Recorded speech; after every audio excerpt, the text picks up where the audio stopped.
Whenever we step into a new environment, a new job, a different school, or an unfamiliar social circle, our brains kick into survival mode.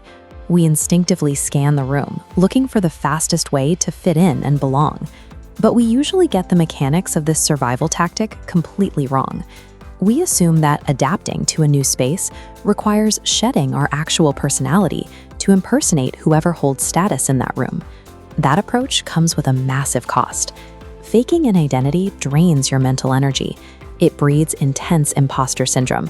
And ironically, it almost always guarantees eventual social rejection because people can sense when you are wearing a mask. Real adaptability looks completely different. It is the strategic harmonization of your authentic self with your surroundings. It requires careful observation, social tact, and strict emotional control. To unpack how this actually works, we can map out a 5-step ladder of social intelligence. And by looking at 5 ancient fables, we can trace the exact path from basic social mistakes all the way up to total mastery of the chameleon mindset. The first rung of our ladder is the trap of impersonation. In the ancient fable of the blue jackal, a hungry jackal falls into a vat of blue dye. Seeing that the other animals are terrified of his new, strange color, he claims to be a god sent to rule the forest. He surrounds himself with lions and tigers, actively driving away his own kind to maintain the illusion. But one night, he hears a distant pack of jackals howling. His natural instincts take over. He howls back, and the illusion shatters. The predators chase him away because he tried to replace his identity rather than using his actual skills to benefit his group. If you survive the first trap, you face level 2, the trap of conformity. Consider the story of a Brahmin carrying a goat on his shoulders. 3 crooks want the goat, so they stand at intervals along his path. One calls it a dog, the second a dead calf, and the third a donkey.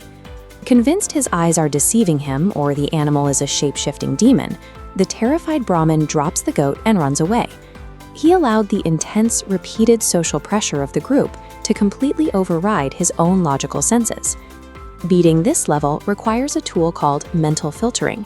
A socially intelligent person listens to everyone in the crowd. They gather the data, but they refuse to automatically adopt the group's reality as their own. You can only build a foundation of genuine social adaptability if you hold on to your core identity and your internal logic, even when everyone around you insists that a goat is a dog. Rung 3 introduces the trap of context. In another fable, a donkey and a jackal break into a cucumber field at night. The donkey, feeling happy-hammed entirely himself, decides he wants to sing. The jackal begs him to stay quiet, but the donkey insists his talent deserves an audience. He brays, the farmers wake up, and the donkey takes a severe beating. Authenticity and confidence become massive liabilities if you fail to read the room. A behavior that works perfectly in a meadow is disastrous in a stolen field at midnight. This leads us to level 4, resourcefulness. A troop of monkeys finds a beautiful pond, but their leader notices footprints going into the water with none coming out. It becomes clear that a dangerous water demon guards the pond.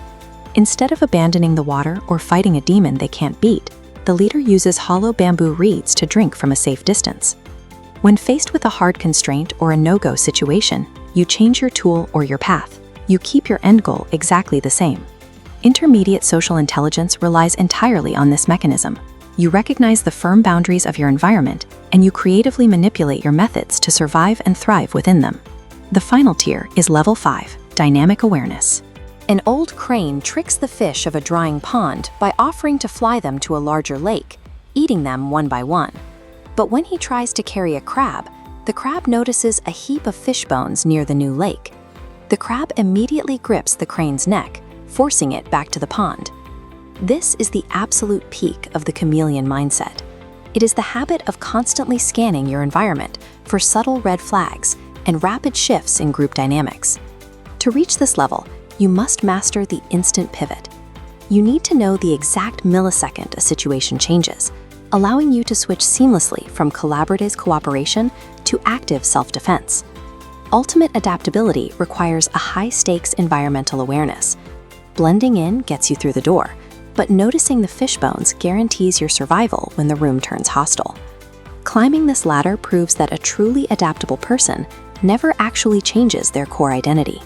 Instead, they rely on sharp observation, careful emotional control, and creative resourcefulness to navigate any space. Run your behavior through a 3-question litmus test. Question 1. Am I being myself? Authenticity is non-negotiable. Question 2. Am I making others comfortable? And 3. Am I helping the team win? These check your heartiness and cooperation. You don't have to be a shapeshifter to survive the social jungle. You just need to keep your eyes open, read the room, and strategically deploy the unique traits you already possess.